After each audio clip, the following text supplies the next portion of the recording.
these Rust projects. Rust is really important.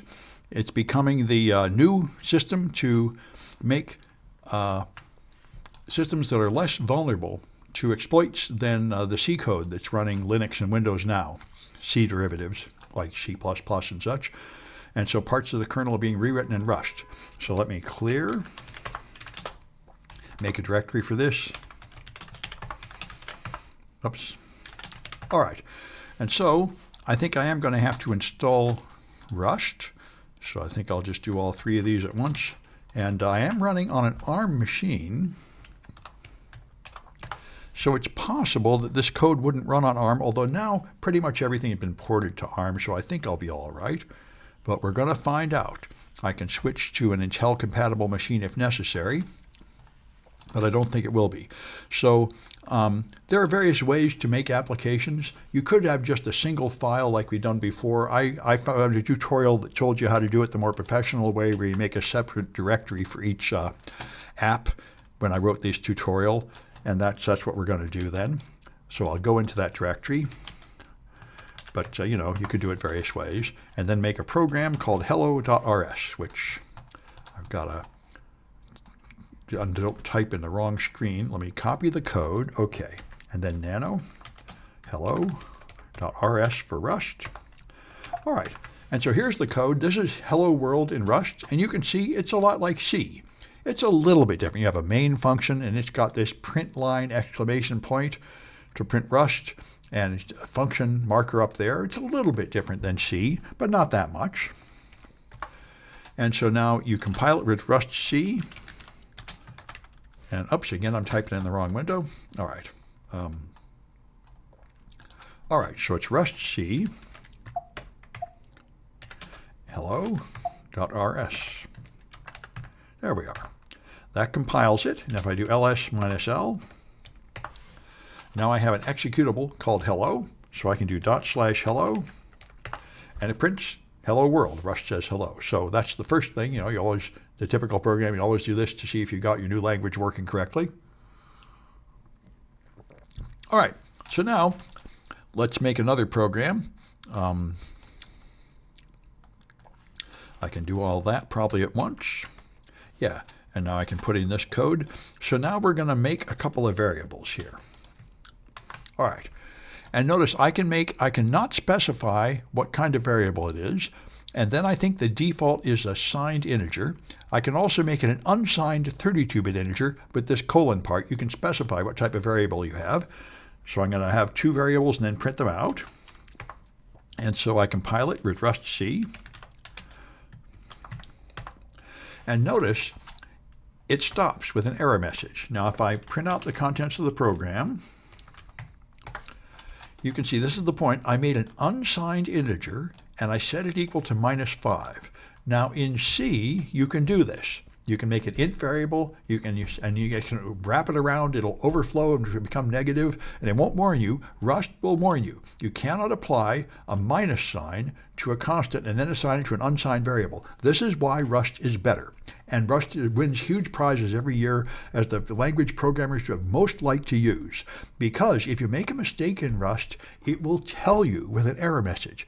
If you make a mistake in C, very often it will just keep running but do the wrong thing. So you end up shipping the product, building more code on it, and having a bug that's really hard to find and fixed. If you do something wrong in Rust, it stops and won't let you keep doing that wrong thing, which is much more friendly to the developer.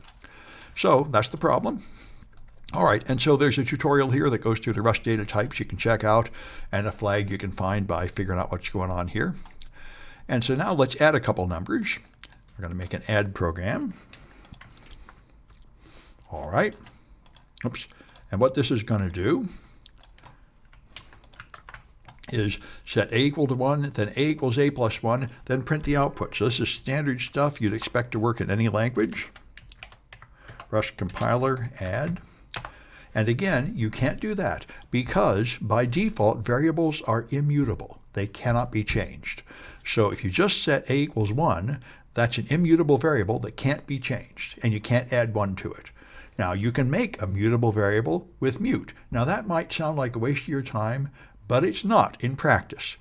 It just means you're in more control. You know what type of variable is, you know how big it is, you know whether it's signed or unsigned, you know whether it's mutable or unmutable, so you can avoid things happening that put you out of control. So that's the basic start. So now let's get to the really interesting stuff, which is vulnerabilities. So I'm going to go back home and make a C program with a buffer overflow, an integer overflow probably this time. All right, here's a classic integer overflow. So I define a variable.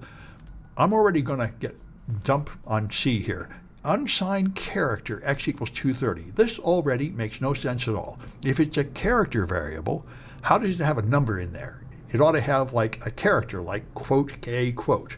And even if it's going to have an ASCII value of a character, ASCII values only go up to 127. 230 is not a valid ASCII character. I shouldn't be allowed to put that kind of data in that variable, but you can in C, because C, unsigned character, is just an 8-bit integer. And by the way, what's an unsigned character anyway? That doesn't make any sense. Character shouldn't have a concept of signature. So anyway, then I'm going to add to it and add all the numbers from 1 to 10 to it. So anyway, you can do this in C, but I invite you to realize how much this language is misleading and confusing. I defined a character variable, I made it unsigned, then I added to it like it was a number. Why is any of this possible anyway? But it is possible.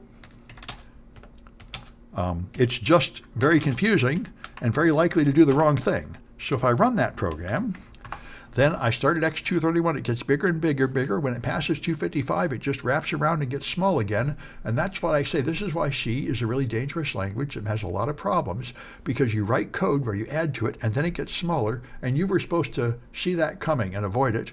And that's really asking a lot of the developer to notice all those traps.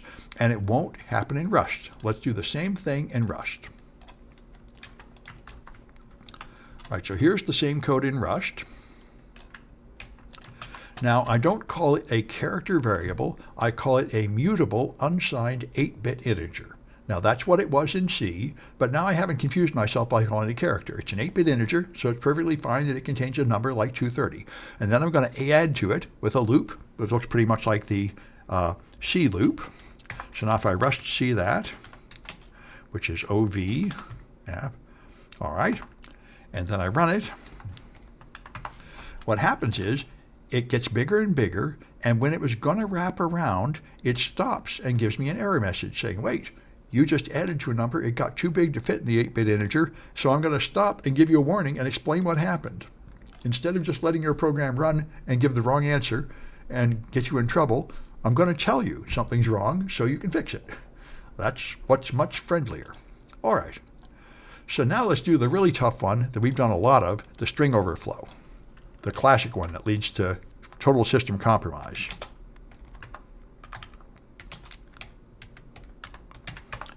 All right, so here we go. I've got one string that's A and one string that's 4 Bs, and I print out the address and the values. Then I read a value from the user for one of the strings and just print them out again. A simple version of the string overflow. So I compile it.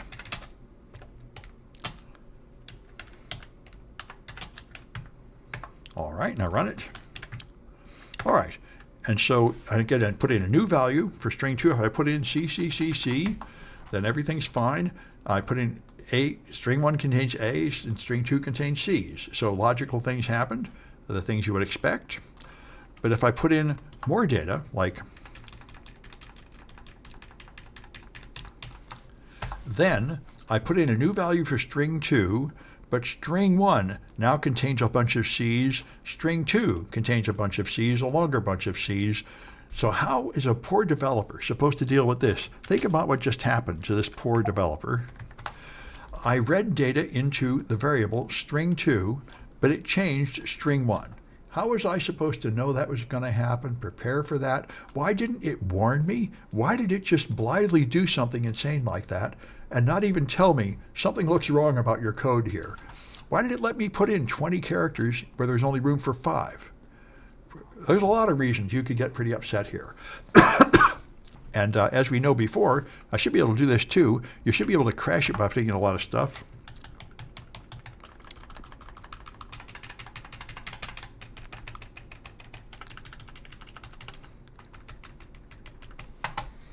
Oh, okay, I didn't get a overflow. There's probably some way to do it, but as we know, maybe because I'm in Maine, but often you can even get total system control by overriding the return pointer. So this is C. This is the famous string buffer overflow in C. So let's do it in Rust. So here's the same program in Rust. I define two string variables. I start them with A's and B's. Then I print out the address and the contents. Then I read in a new value for one of them and print it out again. And so I'll Rust C that. All right. With a warning. It had a warning telling me remove it. This string probably shouldn't be mutable because I only change string 1 and I don't change string 2. They say you should probably make it not mutable since you aren't changing it, but I'm going to ignore that and let it go because I am interested if somehow it gets changed. But I appreciate the warning, but it didn't stop me. So now I can run it. Okay. And now I can run it. So I'll put in 8 C's. And notice what happens. String 1 contains A's. String 2 contains B's. If I have new data for string 1, now it added the C's to the end of the A's, and it didn't change string 2. And it doesn't matter how much data I put, it will automatically reserve enough space to store it all. And so the A is stored here at 900 and the string 2 at 918, 24 bytes further. So even if I make the first one longer than 24, let's do 1, 2, 3, 4, 5, 6, 7, 8, 9, 10.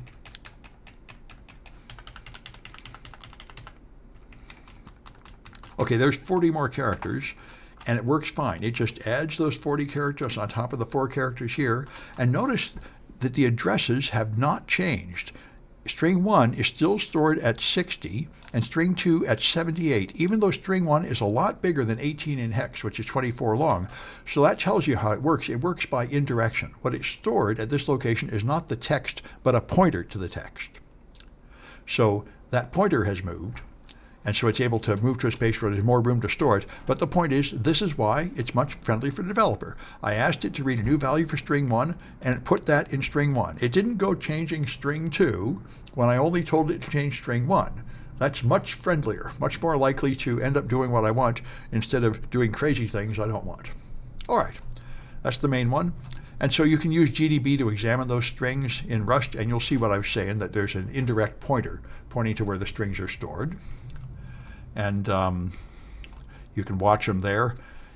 And by the way, I'll just mention, if you remember command injection, you can do this in C. You can have a command like ping minus C1, and if you have an overflow from one variable into another, you can change that variable. So this is where you explicitly ask it to execute some of the user input as a command. And that is a risky thing to do, and Rust cannot save you there. You can do that in Rust too, but if you tell it to use user input as a command, then you have the risk that they can eject unexpected commands in both cases. Rust won't save you from that. So it doesn't solve every problem. And I'll just mention the next one where you have more detailed memory ones, kind of fitting the ones we did where we used Valgrind to find memory flaws. Here we got a heap overflow in C. And you'll find that does not happen in Rust because the heap overflow in C again comes from only having so much space to store things. So you have a structure here that only allocates 20 bytes of storage. So when you put in more than 20, it overwrites the allocated room and hits the control variables and fouls up your heap. But that doesn't happen in Rust. Rust will automatically expand the space as needed to store however much data you put in there without colliding with other chunks of data. There's a dangling pointer also. This is actually, I thought this was extremely brilliant. As you know, in C, if you allocate space with malloc, then you have to free it with free. And if you forget to free it, then it's a pointer, and people can refer to it later when it falls out of scope. But in Rust, this doesn't happen, because in Rust, it's automatic. You can define something. I think it's this box command that does it. It allocates it on the heap. And what it does is this variable only exists while you're in scope, which means from that bracket to that closing curly brace. And as soon as the variable falls out of scope, it's automatically freed. So you do not manually free it. So you do not have the error of double free or failing to free, which is what leads to dangling pointers. In retrospect, why did they make us manually free variables in C? This was so much more brilliant. Just automatically free them when I pass the code that's using them. Anyway, that's the solution there. So it lets you see some of the reasons why everybody is switching to Rust. There's a huge movement to move the kernel of both many main operating systems to Rust to try to get rid of the persistent problems that C and its derivatives have been causing for 20 years or more. Quite a bit more, actually. C came out in 79, so I guess it's more like 50 years now.